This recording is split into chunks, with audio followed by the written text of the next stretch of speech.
Eat more fiber. Stay hydrated. That's the advice everyone gets about hemorrhoids, and it's good. But what does it mean in real life, when you're at the grocery store or deciding what to put on your plate? Let's take a look at specific foods that can help this painful problem and ways to work them into your meals. And on the flip side, what you may want to stay away from.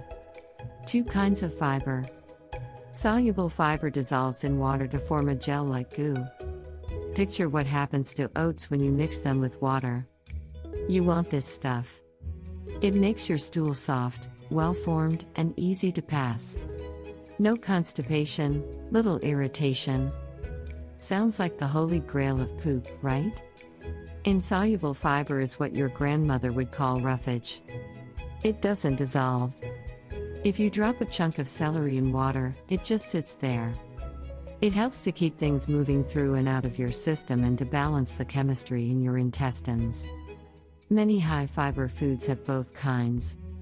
You should aim for 25 to 30 grams or more of fiber every day from what you eat, about twice what most Americans get. In general, you'll want about a third of that to be soluble, more when you have diarrhea. Too much fiber too fast can cause gas and bloating, so add a little bit to your diet at a time if you're not used to it. You'll also need to drink more fluids to help your body use that fiber, 8 to 10 large glasses, at least a half gallon, of water every day. Beans, lentils, and nuts.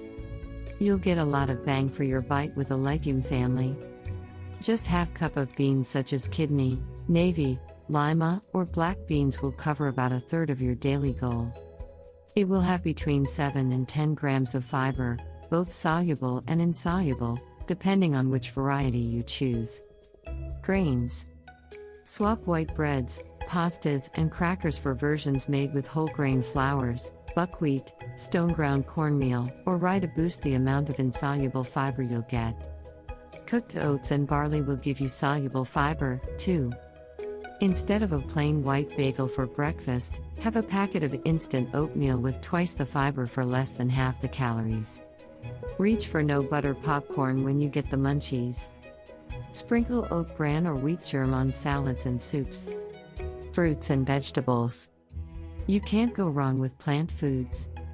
Keep the skins on when they're thin, like on apples, pears, plums, and potatoes.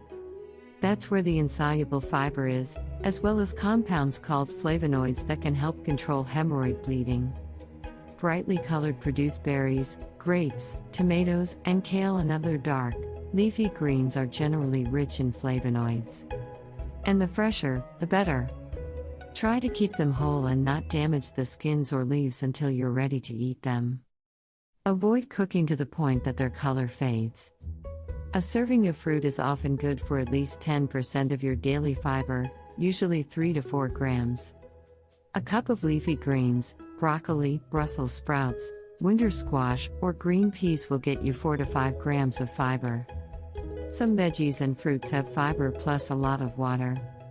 Cucumbers, celery, mild bell peppers, and watermelon are mostly water more than 90%.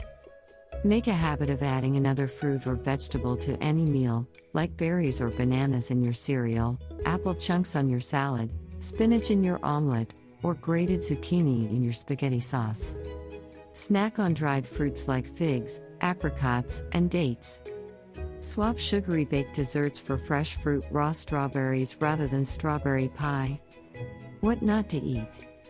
Foods with little fiber can cause or make constipation, and therefore hemorrhoids, worse, so it's best to limit how much you eat of them. White bread and bagels.